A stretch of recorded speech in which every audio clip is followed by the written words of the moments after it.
can guarantee that if there's a camera about, Steve is nowhere to be seen. I'm hoping we're going to be better at putting this fire out than we are at. I mean, what a performance. Oh, you've been practicing. You wicked man. You've been practicing. 10th of August, this has been a really unproductive week in terms of combining. We've combined a couple of lorry loads. The moisture has been all over the place, but anything but fit. So we've been waiting, and Monday's coming. We're going to be going flat out, hell or high moisture, as I say to them all. We need to push on. We've got the grain stores, had its troubles this past week. We had a dryer breakdown. We needed a new screen and computer module. We've had the motor go on top of the belt. We've now got that fixed, so that's lucky. Steve and Gordon are now getting the drying done, and that's running flat out. We had a belt stop and then start to keep rolling and start to melt and burn the belt. But that's hanging on at the moment, and we're going to have to next week get that vulcanized and put back together. The cultivations are doing well, they're cracking on. Poor old Freddie had an issue with his machine. The others have managed to push on. Raymond had some new tracks fitted, so that's made a big difference to output. He's managing to pull the cultivator in one pass now. It just goes to show what difference worn tracks to new tracks make.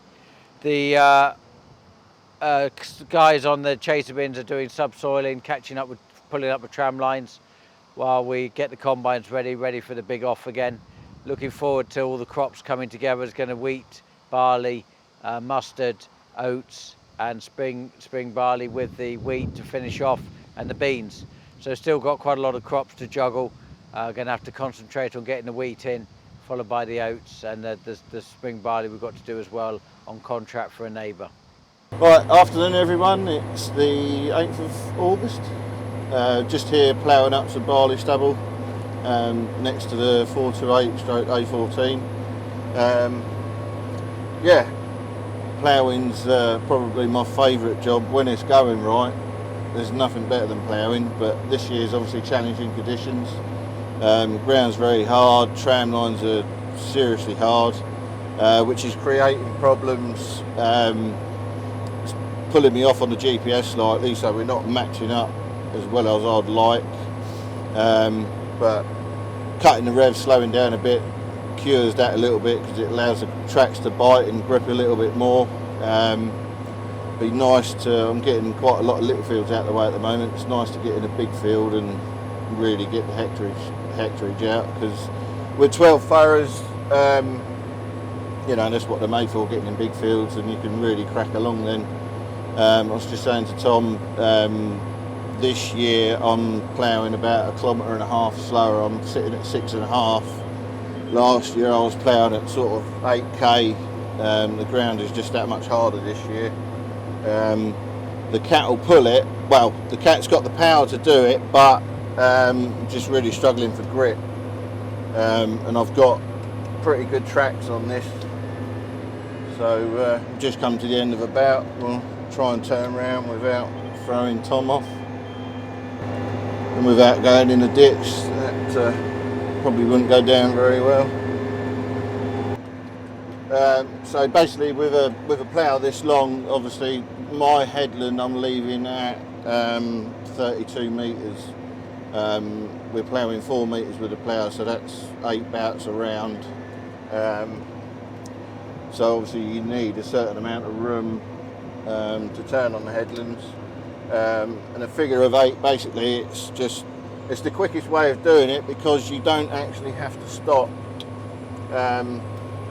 And obviously you can't just come out at the end of the bout and turn around, because you plough left going one way and then right the other way. If you're turning into it, you can't then turn the plough into the tractor. So a figure of 8 works out absolutely brilliant.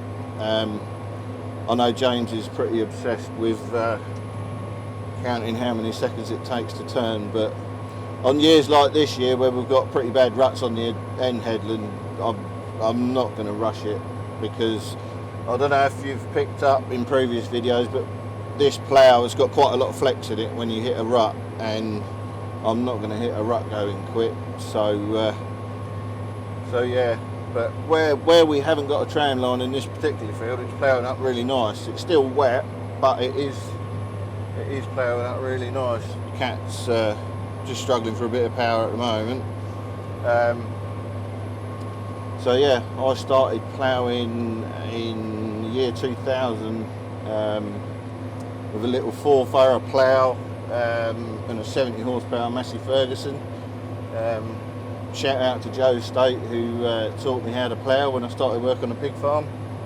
And yeah, I've never looked back since.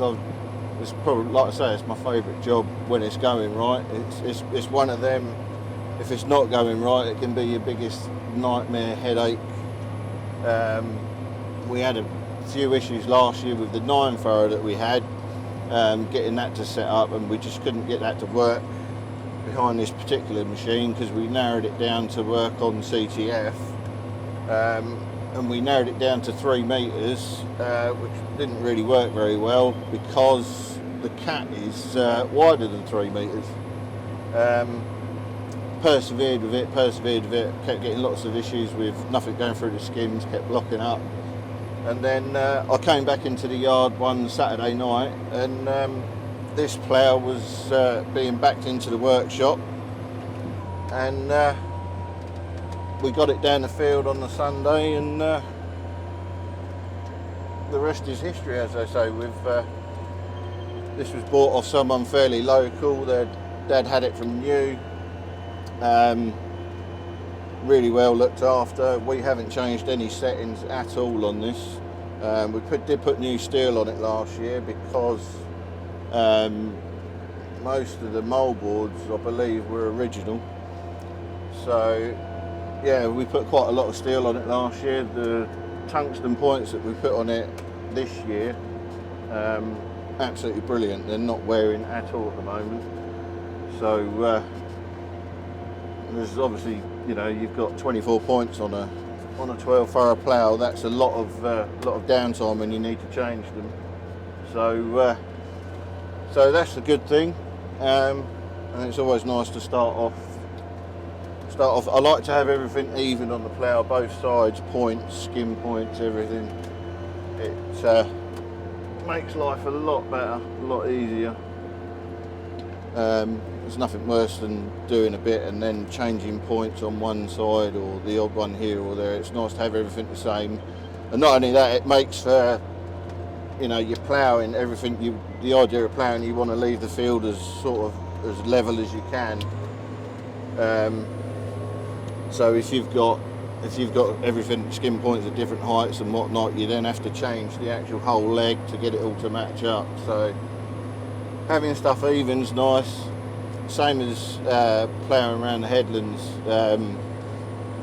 You tend to do. I go around 4 ways left because you have to scratch the corners out with this plough because it's so long.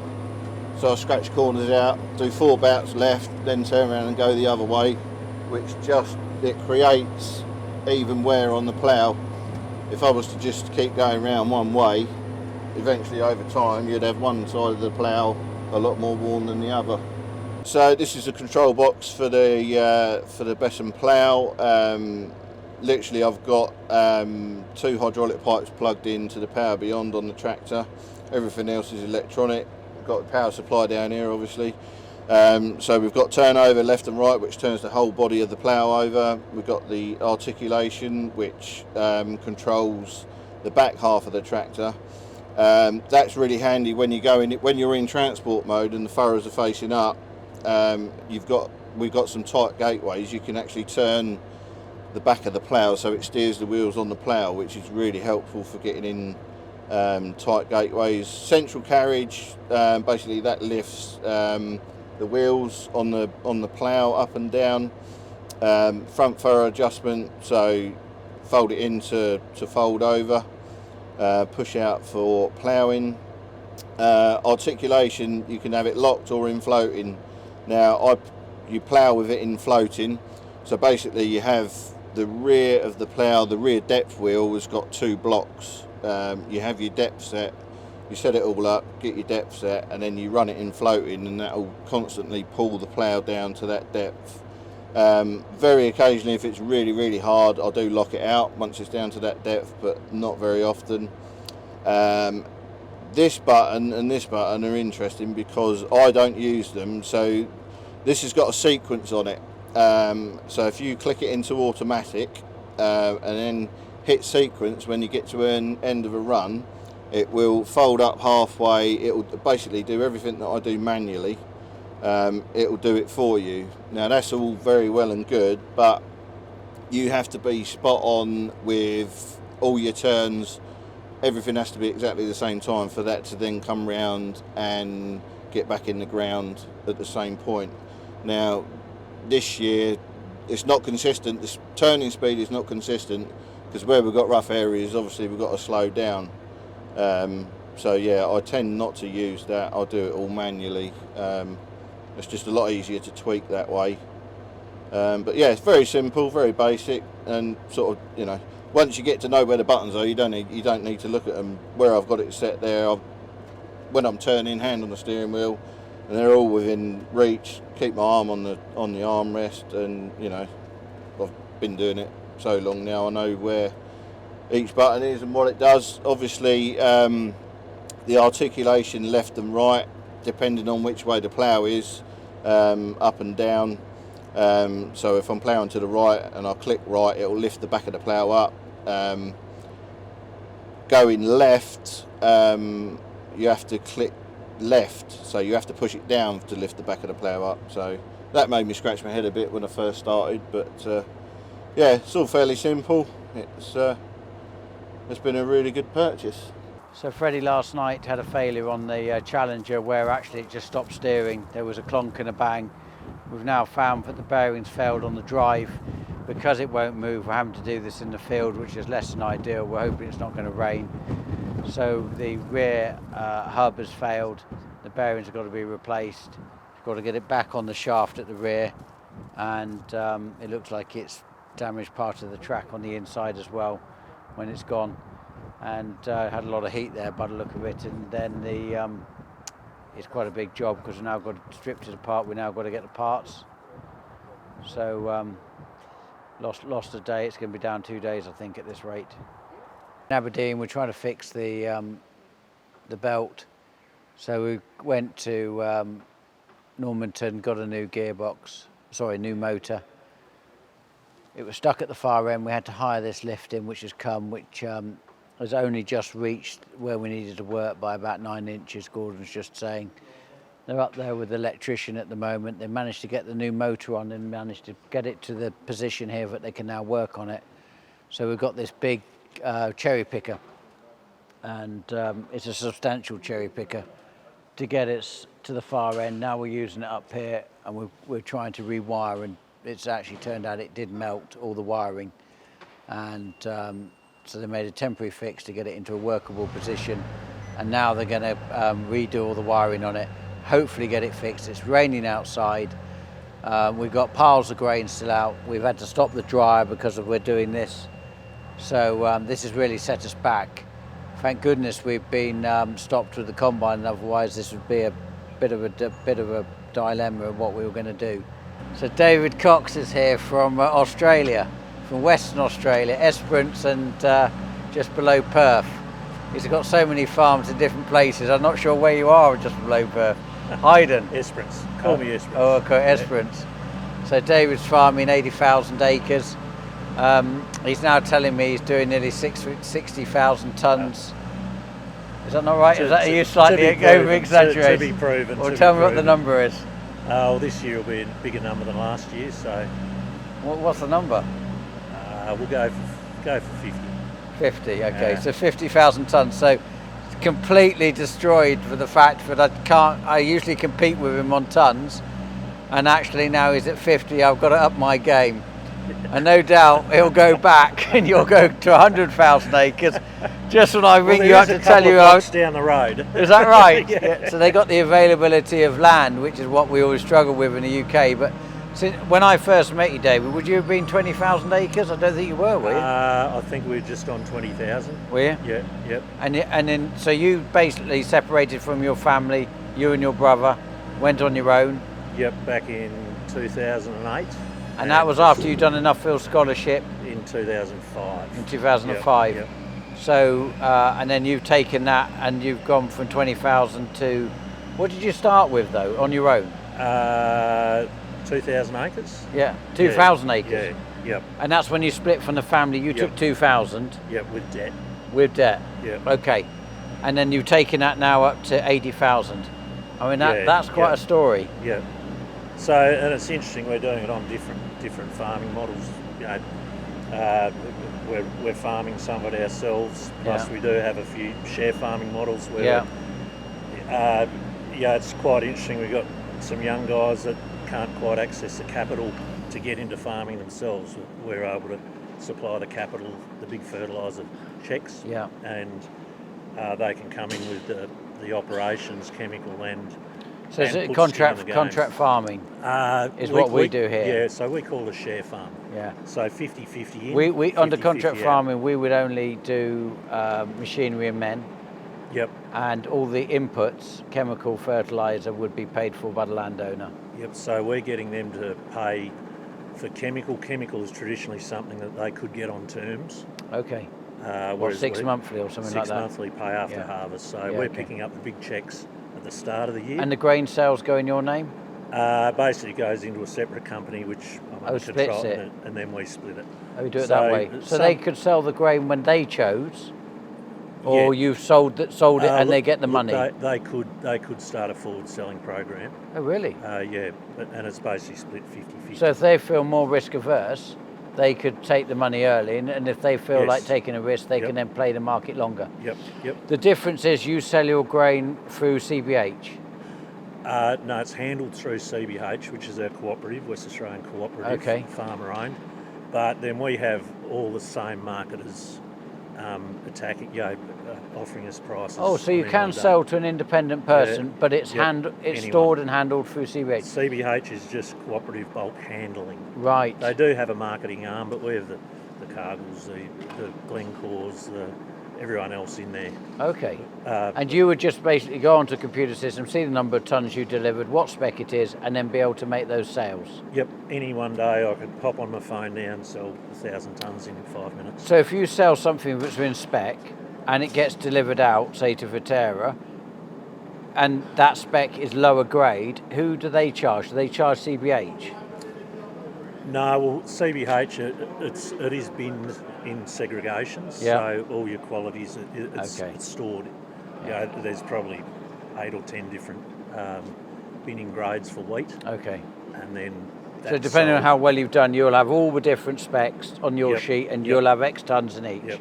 And then you may have CBH, and the marketers might be buying certain blends. And can you just sell through a click on the internet?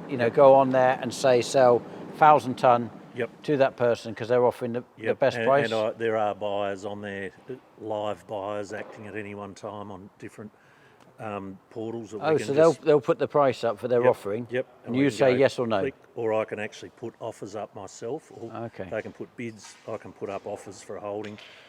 So I can potentially sell grain anytime. Okay. At whatever price any time. Interesting. Yeah. And cropping is?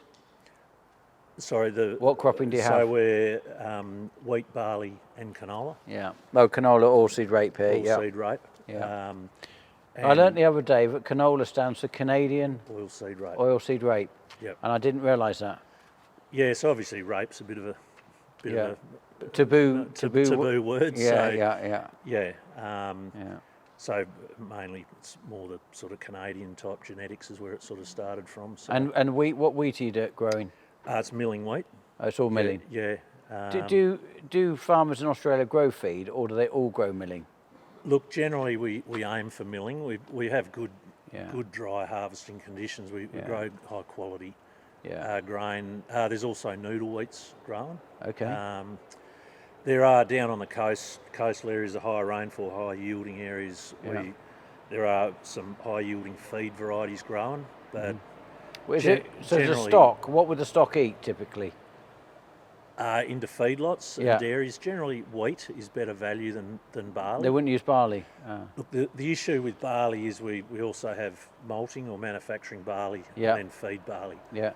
Unfortunately, the feed barley stacks are made up of, there's a high percentage of downgraded malt. Okay. So it's a lower quality. Yeah. If you've got good feed barley that is low screenings, good weight, good protein, then it is desirable to the stock, to the feeders. Okay. But generally it's a bit of a mix-up of So they would typically, grain. the feedlots would pick wheat? Yep, yeah. Okay. Generally our pricing, feed barley is only slightly under wheat anyway, so wheat is better value. And I'm right in saying that you grow in, is it just Western Australia or all of Australia, the 20 million tonnes? So wheat, traditionally, Australia produces around 22 million tonnes All of of wheat. Australia? Yeah. Yeah, okay. Western Australia, we're sitting between 18, 22 million tonnes of total grain production in Western Australia. How much, sorry? 18 to 22 million tonnes total. And that, so it's that canola, includes wheat, the, barley, yeah, okay. lupins, Yeah. everything. Of which I don't know exactly what the percentage is, but the vast majority of West Australian grain is exported. Okay. Our local consumption of grain is probably only 1.5 million tonnes. Okay, so tops. tiny. So where's it all going? Canola into Asia. We actually send a fair bit of canola to Europe for biodiesel. Into Europe? Yeah, yep. How big are the ships, do you know? It's plenty. Panamaxes, 30,000 tonne shiploads. Feed barley into the Middle East, and then into China. China's a big buyer. What are the feed barley in the Middle East? What are they doing with that? Animal feed, stock feed. Yeah. Camels, goats, whatever that. And is the malting going into the Western Australian distillery market? Or? So a percentage of it is malted and the rest in is West going. Australia. The rest is to Asia. Okay, Yep. interesting. And the then wheat? Wheat's into Asia as well. So Asia really is predominantly your number one market. Yep, definitely. Because I know that UK farmers got very concerned that when Liz Truss went out and then did the Australian deal, that you could then bring your goods in here, which of course we benefited on being able to have students again or casuals that have come in because of it. But there was a lot of hype in the farming industry that this was going to devastate parts of the farming industry. Yeah, I think the big one, we're able to get beef in again, which as an Australian farm we're pretty happy about that. Yeah. How many animals have we got? Beef, Yeah. us, we trade up to 2,000 steers, but that goes into our domestic. It's our prime cuts, which goes in Coles, our supermarket. Yeah. That's the Tesco's equivalent, isn't it? Yeah, for daily eating. The older, it's a secondary type animals that it is exported, which you'd probably see over here, which would fit into a market where we'd probably compete with Brazil. I think you get a fair bit of Brazilian, South American meat here. Yeah. And what about your sheep? So lambs, we trade anything up to 10,000 lambs a year. So they're sold, they're bought in fattened and then sold. So how long would you have them? Sort of 8 months or something? 6 to 8 months. Yeah. So they come in as a weaned lamb with some wool on them. And then these are merinos, so they're a wool sheep, not a meat sheep. We're able to shear them, get a good 4 kilos of wool off them, and then give them another 80 odd days on grass, and they're sold as into the prime lamb. For lamb chops, etc. Lamb chops, domestic, into our domestic. And that wool, where would that wool go? Well, China's one of our biggest markets for wool, but a lot of that finer type wool, I believe, probably does end up in Europe. Yeah. So Australia then, in farming terms, is really an export country. Export, and that is, we are unfortunately a bit of a commodity grower. Yeah. But you've got scale. Yep. How many people have you got in Australia? I think we're up to 25 million. And we're 80 here. Yep. So that puts it into perspective. And land mass, I can't remember how many times England will fit into, or the United Kingdom will fit into Australia, but it's extraordinary amount of times, isn't it? Yeah, it's 15, 20 times or something. Yeah. So Asia, has that always been a market for you, or was it coming over into Europe and into the UK? I think originally many last century, wool all came back to the UK. Yeah. Freight's always a big thing. Yeah, because of the scale of the country. Yep. So grain. Look, I don't know. Not a lot of grain has come to the UK. I think actually we sort of lose track of it once it's sold where it goes to. But yeah, I mean a lot of our stuff we're under quite strict quality assurance programs to get into the EU. Yeah, that's interesting because that's another thing people talked about, that it was lower quality. For you were able to spray with things that we can't spray, but it was deemed that it wasn't as good as here. But you're saying actually they've to have that market, they're making you adhere to. Yeah, so we're getting a lot more pressures put on us. We are under quite a different system where we have very low government assistance in agriculture. Yeah. Essentially, we basically work on zero government assistance. You get rebated fuel though, don't you? So rebated fuel. Yeah. So if we're not driving on the road, we don't pay the road tax. Okay, got it. It's given back to us. Am I right in saying that you go and get white diesel? You can go to the fuel pump and fill your combine up in a fuel station, and then you apply for the tax back? We claim it back. We put a claim in. See, here we have red diesel and white diesel. So white is for the road, like lorries and cars, and or trucks in your language, and then red diesel is for the agricultural machinery. Yep. But you actually use white. The same. Yeah, it's all the same, and we claim it back as agricultural or fishing, I think. And what other government incentives might you have? Basically, the only other ones is some child payments. If you have a child, you get certain little payments. Well, you wouldn't. No. But they're very little. When the. Do you get a land tax? Do you have to pay an annual tax for land? Yep. So they tax you. Rates. It's a rate. Yeah. What sort of money is that? Look, it's different through areas. It's based on the value of the land. Oh, interesting. So as your value's gone up, so since I've known you. Yep. Our rates have gone up so exponentially. What would the value of land been in the wheat belt, say, 20 years ago? Look, some of the land that we're farming was probably $200 per acre, so £100. And what would it be now? Probably around 1,000. Right, so in 20 years it's gone from $200 to 1,000. Just to put that into perspective, that's 100 UK sterling to 500 UK sterling. Yep. But Esperance, where you went down to farm when you split up originally. Yeah, so those values there back in the 90s were around the $200-300 an acre. Okay, and that would be valued now? £5,000 to £6,000. Pounds an acre? Dollars per acre, yeah. That's extraordinary. So there's been a massive capital gain. I mean, the problem is now there's no more land. It was a time back in the 80s, 90s where there had been access to a lot of land. Yeah. All my peers, they'd cleared farms. Yes. I see, because you're actually only on second generation farming. Second generation, and Esperance was a forest in the 60s. But your brother's also cleared some land, hasn't he? Yeah, so this is land that went back into trees. Yeah. Probably for the wrong reasons. Yeah. The companies went broke and sold it back, and it was bought back into farmland. So these were blue gum plantations. So a lot of this land you're now farming actually hasn't been farmed very long, because the UK, for example, has almost been farmed forever. Yes. Yep. And in Australian terms, you're second generation. Yeah, you're talking land that's been under cultivation for 60 years, 65 years.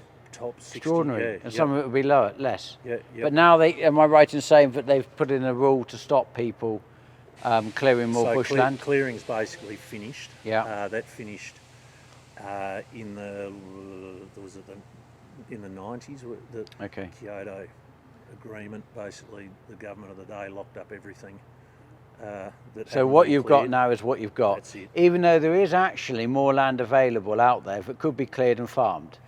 Yeah, look, you are pushing out into sort of the more marginal areas. I see. So they went as far as the quality of land went. Yeah, and they, for example, those Hayden properties which you've been to, yeah, they were in the process. There was rail being surveyed. The surveyors were actually camped on our neighbour's farm to extend the rail out further beyond Hollerton, Forestania, further out. To keep going. To keep going.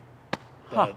was chopped off, and they the government said, went home. stop. Yep, so that was the end of the agricultural revolution and taking more land. Yep, it's all done. But the reality is, if, for example, the government wanted more farming, and they relaxed the rules, there is the ability to farm more land. Yeah, but again, you're into that more marginal, lower rainfall country that wasn't snapped higher input, lower output. Higher risk type countries. Yeah. So.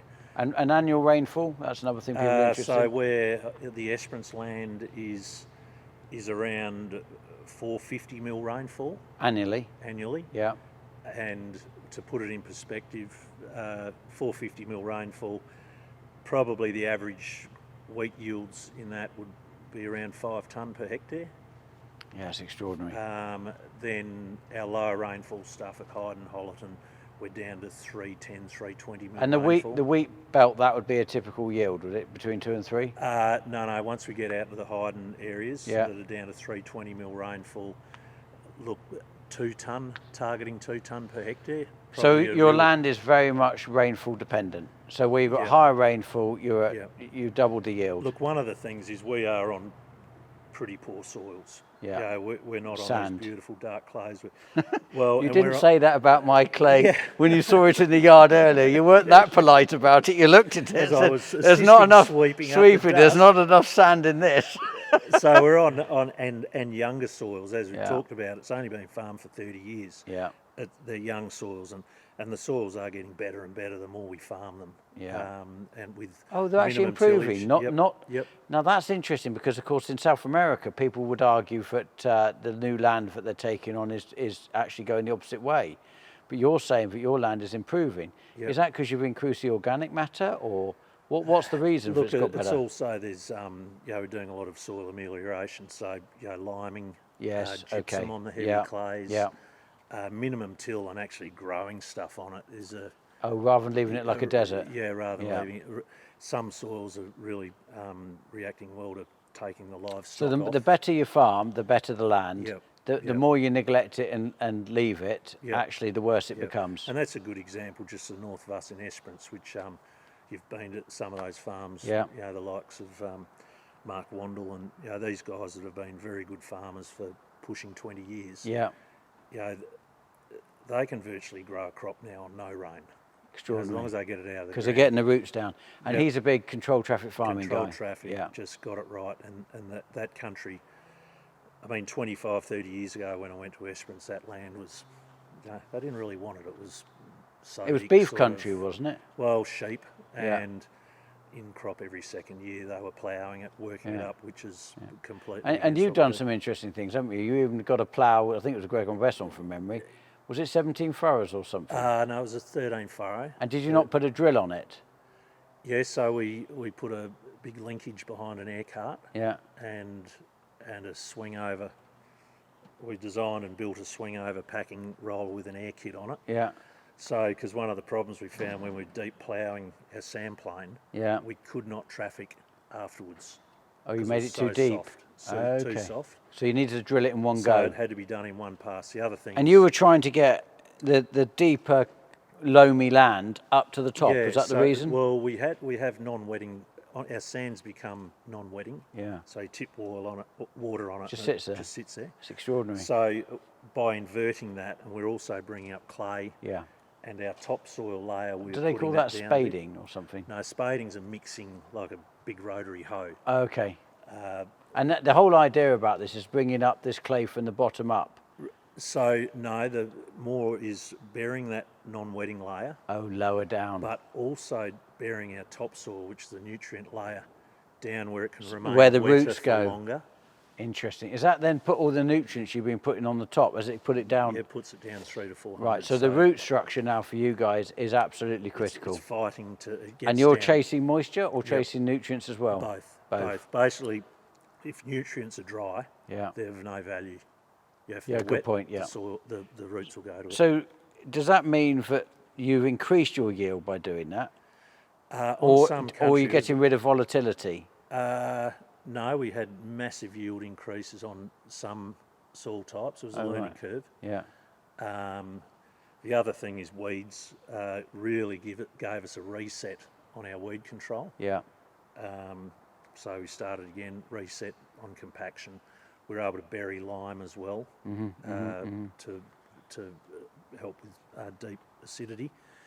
So we had some incredible increases in yield in the first, when we started that program. And then obviously the challenge from there is building a system that can continue those high yields through controlled traffic, deep ripping, keeping it open, good agronomy. So a lot of you have gone no-till, but actually you've found that incorporating some form of tillage, whether it's deep ripping or spading or the ploughing, deep ripping actually helped. Yeah. Interesting. So effectively, your key message to me is sort yourself out, James. I'm at 80,000 acres now. I'm growing 50,000 tonnes. Hold on. I got 10,000 sheep. I got 2,000 cows. I don't know what the hell you're messing about at. Right, noted. But it's an interesting journey in WA. We've had access to land, and so that's really the main issue. So, growth, the ability to grow a business, or the inability, is purely down to two things really: cash flow and the availability of land. But you can still buy land today, if I get this correctly, and pay for it within farming. So the last two farms we bought, for the value of the farm, we grossed that number and better off the first crop. So you paid for a farm in 1 year? Yeah, obviously there's inputs. I understand. Yeah. A little bit. Yeah. But so some. So if we said 2 years. Yeah. So reality is here, unlikely that I would achieve that in 30 years. Unlikely. Okay, what I need the capital growth to go up effectively. To keep going. Yep. So it's been a long time without diversification of things that actually I could pay for farming with farming. Yep. Yeah. So actually you are not a new frontier, but you are actually still a very good frontier for agriculture and scale. Yeah, and we have also seen massive capital gain in farming land in the last 10 years. Yeah, you said it's extraordinary. And young people, tell me are there young people wanting to go into farming? So young people, a few years ago, was getting quite depressing with young people just not wanting a bar of farming, but we've had a great transition. Now we've got really professional farming businesses. We've got new kit, new gear everywhere. If there's money in farming, you've got good machinery, you've got a good business, you'll attract people. Yep. That is the reality, isn't it? If it's a downtrodden industry, there's no money in it, and you're wearing stuff out, nobody wants to become part of it. Yep. And so some of the main issues, firstly is geographical issues. So some farms are 100, 200 kilometres from a main town, maybe 400. Social issues. 400 kilometres. So you take your family out there, they're isolated. Yep. Schooling's a problem. Schooling's a problem. Yeah. So we're struggling to get. And then you've got to put them maybe in the town, and then nobody wants to drive 200k every day and back to go to work. So that's a problem in a few areas. The other thing was wages were generally lower in farming, but that is not. But hold on a second, were you not actually had an issue with the mines came in and the mines were paying a lot of money? A lot of money. And they were taking highly skilled people out of farming into the mines who were earning a lot of money, and then that's why you had a skill set and you had a shortage. But now we are competing with the mines on salaries. Because you're actually making the returns that you're able to pay more. And or was it scale driven? Look, basically, if we didn't do it, we wouldn't be able to employ anyone. So we wouldn't have the staff. So, agriculture in West Australia, as a rule, salaries are comparable to anything else. We've got, generally, you get a house, you get a vehicle, you get fuel, you get utilities. It's a pretty damn good life. It's exciting. And it's seasonal. It's seasonal. Which is good. You've got the high times and then you've got the low, And, it's exciting too what people are getting up to in ag at the moment. So the livestock became a bit of an issue with staff recently, but it's funny how that's turned around. We're seeing a lot of young people now want to get back involved in livestock. Unfortunately, a lot of the farms have had all the fencing, all the infrastructure removed, so we can just go broad broad scale cropping. Yeah. Because for a while there, the average young fella didn't want to work in sheep yards. They wanted to drive a big shiny. Yeah, but John now they've Deere. got interest in the Yeah, livestock so again. it's interesting. We've got some good young people that want to get back into livestock, which is good. Just stupid question. Fence posts, and if they took them out, how long would they last? Or a fence? How long was a fence? Like, Yeah. 30, 40 years, a good fence. Okay, well, are they creosoted or are they just a certain timber? Yeah, the pine ones are creosoted, yeah. Okay, Yep. and is that wood imported? No, we've got our own pine Okay. pine supplies. No, it's just it wouldn't be typical for us to be having 30, 40-year-old fencing staying in good order, but obviously, whether it's the sort of the environment you've got. Yeah, probably dry. Yeah. Well, as you know, I mean, it's raining just because you turned up. I bought it for you. Yeah. Right, so while David's here, obviously fire in Australia is a big concern and they can't mess about. They've got regulation in which they have to, within their insurance, you have to have, did you say 600 litres? Yeah, minimum fire equipment in the field. Now I fitted it to our chaser bins. You have it generally in a pickup, don't you, like a ute with a tank in the back and a petrol pump to be able to do it, and you move that around as you're harvesting each field. Yeah. Each farmer has to do the same, but you also have like fire sheds, don't you, where you can... Yeah, so we've got our volunteer brigades, all of our firefighting, rural firefighting in West Australia is voluntarily manned. Okay. So because of the vastness of the place, you can't ring anyone because it can be 2 hours before they got to you and you've lost the area. So there is a big culture of fires. Next door neighbours, everyone stops harvest. Up, you stop your combine so they don't light anything else up, and you're there. So there is.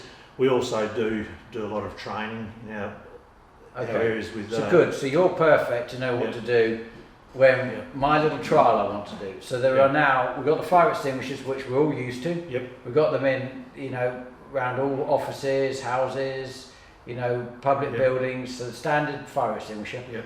But now there's a fire stick that's come out, which is basically, are you familiar with them? That's it. So it's the first I've had to do with them. Right. So you've got these sticks here, and you basically, it works instead of a fire extinguisher, you handheld it. It's supposed to do the same job, but it's lightweight, easy to get to a combine or whatever you're doing quickly. Put it in the back of the ute, grab it behind the tailboard, go. So we'll now do a trial with the fire stick and the fire extinguisher. We're going to light a pan, which is going to be a controlled fire basically. We're going to do it in the middle of a concrete yard. We're going to put some ignition in it, being some oil or something like that. We're going to light it, and then we're going to put it out, compare it. One with the stick, one with the fire extinguisher. That'll be interesting. Let's do it.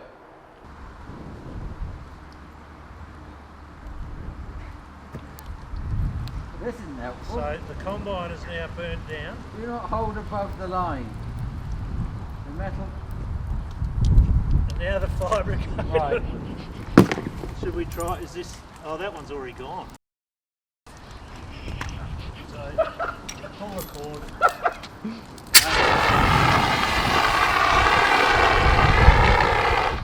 This one came in the box like it, so it obviously exploded in transit. I thought it had just let a bit out.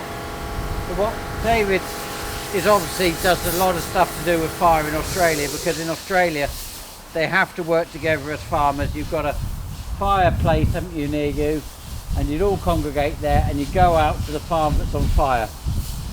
The other thing is a lot of growers, we all have our own heavy fire appliances anyway. Yes, so but by law do you not have to move them around the field? To be covered for insurance reasons, yes, we won't go in a field without minimum 600 litre fire appliance. Hold that for a second, James.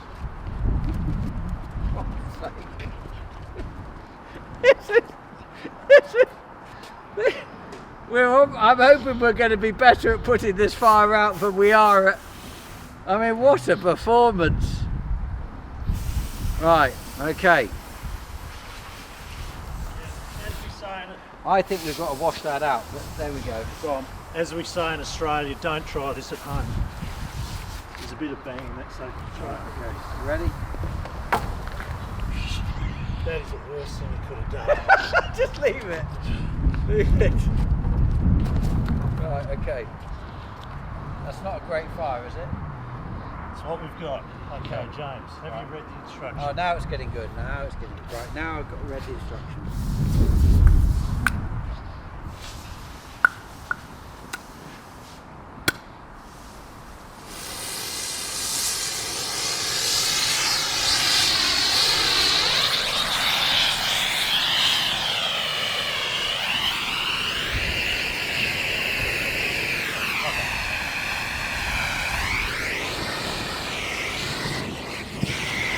I think you throw the whole lot in. Do you think we're going to have a rethink? The problem is having to get that close to a fire. I can't get that close to the fire. Yeah. That was hot. Yep. Well, maybe that's the wrong size one. But I mean, that was showing just no real effect. What is it, blowing out but carbon dioxide? we still got...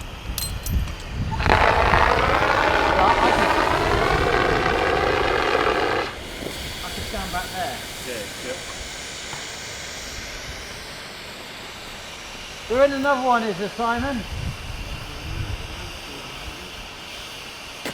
I mean, it's still blowing, but there was no...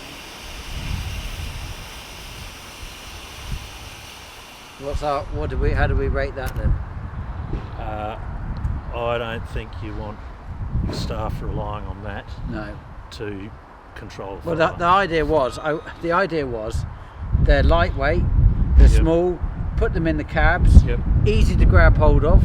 First problem was we couldn't work out how to use it. Yep. So you'd have to be shown how to use it because you haven't got time to read all that instructions Yep. in a fire. We know how to use a fire extinguisher. Yep. Pull the pin, pull the handle, Yep. straightforward. Yep.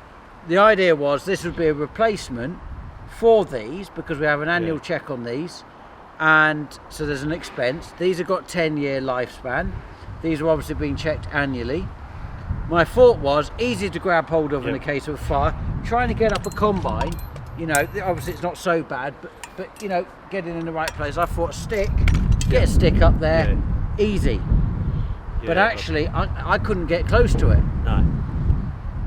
No, I mean, if you're talking about a combine fire where you've probably also got heat. got a bit of spread, Yeah. it's already caught onto chaff. Yeah. You need to be able to cover quite a bit of area in an engine bay. Yeah. Or, I actually thought this was going to be good. yeah. I don't know whether it failed or what it did, but I thought it was going to be like a whoosh. So is that something we need to go back to the manufacturer who sold it to you and say, Yeah, maybe they'll send some more gotta, down and say, I think you had a duff, James. Yeah. But problem is, what do you do? Hello, Mr. NFU, I've got 500 grand combine burnt out. I think I had a duff. done? I mean, I suppose doing these trials is it, you know, there might be people watching thinking, I don't know what the bloody hell you were doing, but of course, that's part of it, isn't it? Yep, yeah. I'd rather have done this now. I'd feel content to stay with the Yep. the extinguisher on this. Maybe that would be fine in an office or something.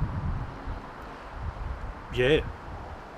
But it was pretty clear you had to get too close to a fire. I don't think that you and I have got a career in firefighting. No, I was thinking. But arson. did you see how I I was carried thinking, that torch? I think, well, for Australia, you're called in the torch, Australia. I don't think you and I got a career in arson. That's for sure. No. I mean, what a performance. So after yesterday trying out the fire stick and the fire extinguisher and coming to the determination with David that actually the fire extinguisher was better, I rang Paul Bray at Spaldings and said I'd done a trial. He drove down today, bought me another couple of fire sticks for me to have another go, watched a bit of tutorial on how to do it. He tried it at his. What we found was if he puts it inside a barrel, he can exhaust the oxygen in there and put the fire out. If it's out here in the yard, in a pan, in a windy environment, it doesn't create that that scenario. So where we think the fire stick would work is actually in an electrical building, for example, or in a closed environment, but not out perhaps in a stubble field where you're trying to put out a combine. You still need to get your fire extinguisher. Paul contacted Fire Stick. They said they will come out, they will train all of the staff here on how to use a fire extinguisher and how to use a fire stick, and to go through what we've done in the last 2 days. So actually I'm really impressed that they're proactive and they're willing to come out and do that. But my key message to you is Spaldings can supply fire extinguishers as well as fire sticks. Just pick the right thing for the appropriate for the fire at the time. Mate, what's he done wrong? He likes to look like that. He can't do. He looks like a jailbird. Yeah, he likes to. What's he look done wrong? Because I could be on death row. Well, I am working here, aren't I? Charming. Have you done it? Don't take the cap off. No, I did. I put it back on. It's melted. Oh, right. I had it so far in the fire. So what was the one question you had for me earlier? How do you pronounce Sam's daughter's name? Sandy's. Sandy's. Yeah. Yeah, go on then. No, you tell me. Hermione. Oh, you've been practicing. You wicked man! You've been practicing. So what we got coming up here is the Vaderstad Press, 6.3 metres. We're running it behind one of the Fendt 942s. Wesley's on this. So while we're not combining, we're getting caught up with some cultivation. So Glynn's ploughed these fields ready for mustard. We're in Carlisle field at Scotland Farm, which is part of the family land. And we're big shout out to Richard Ledger and James Ledger down in Kent, who I hire this from. Richard is one of my lifetime farming heroes who farms down in Kent, and I've admired him all of my career since we met James at college. So it's a good tool, front tines at the front, pulling the land down, got the level boards then trying to fill the holes in, and the cast iron rings going behind.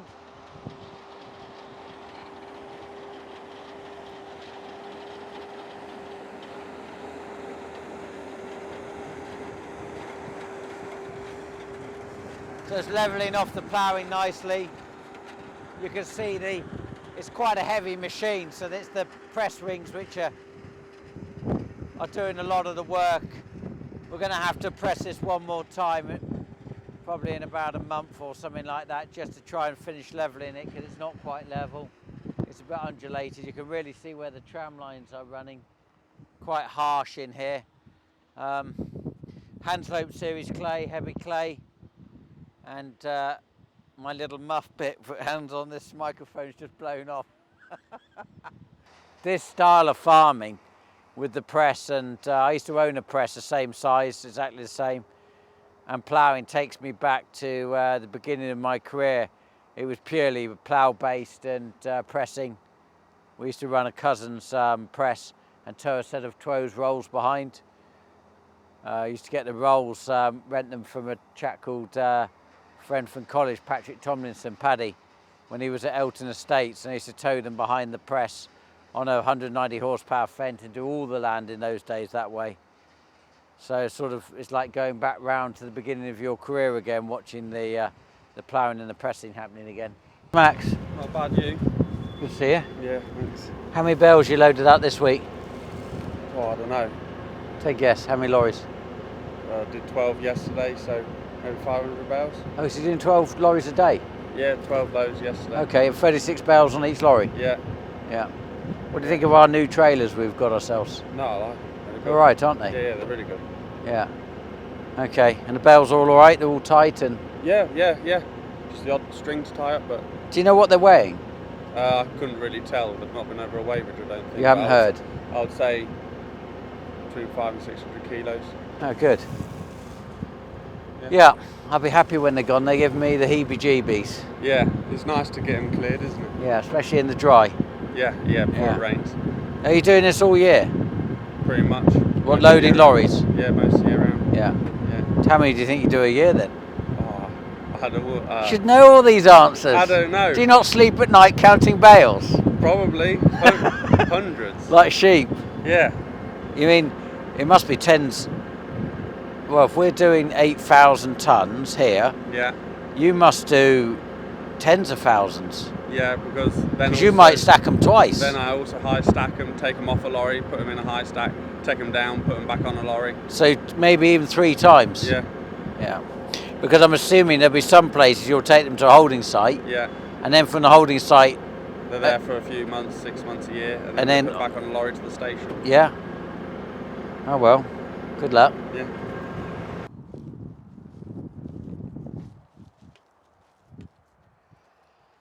Okay, so the arm, they've took the arm out now. So the arm is, they've obviously took that back to the workshop, I would imagine. If we went down there, I bet they're pressing it out to try and get the bearings out. They assure me this will be running today, so we'll only be down for 2 days, so fingers crossed. Jack and Nick are here on day 2, putting this together. Freddie's on day 2. Are you fed up yet, Freddie? Yeah. So getting this put back together, and then will you get this running again tonight? Yeah, I think so, yeah, sure. Yeah. Right, we're going to hold you to that, you know that. Yeah, well. So this is, I'm told that this is over £10,000, this part. Yeah, all parts together so far, yeah. Mm-hmm. This is an expensive repair. And that's without the labour, isn't it? Exactly. Yeah. So, well, fingers crossed Freddie will be going again tonight and we'll get this done. We can guarantee that if there's a camera about, Steve is nowhere to be seen. So at the moment we're just having to clear up what we tipped to keep the dryer running. So he's got the dryer running, all those 4 exhaust fans, they've got big electric motors in, they're exhausting the hot air, which we put in through the bottom. Then the moisture of the wet grain is expelled out, so you don't trap that in. That's now going into the shed. So he's filling the pit, that's going into the bins, that's then going into the dryer, then that's going into the shed. We'll go have a look in the shed. So the tripper's back in position. We're now filling the back of the store, and the grain will get to the top of the, where the bottom of the A-frame is, which is just below the white. And you've got the grain coming out on 2 sides. Now it's got a pressure switch there, so as the grain builds up, it will move 1/2 metre, and it will keep doing that, going all the way down the store. And when it gets to the end, it will go back to the beginning and start again, because wheat in a store, any combinable crop in a store, settles. So there's the ability to top it back up, or you get the troughs. Now we've got going, we're moving the old wheat out, we're getting the pipes in. Now we're running. This, hopefully they'll get cleared up this weekend, ready for us to really fly again with the combines. Moistures today are 20%, 23%, 18%. The lowest we found was some spring barley at 6.5. So we're hoping that spring barley will go next week, and the wheat will go in Lincolnshire, and we'll get the seed under 15 or under 16. So next week's going to be a big week. I think the peas will come ready next week, the mustard will be ready, the spring barley and the wheat and the beans. So we think next week everything's going to start to come fit. We're going to be very busy next week, weather allowing.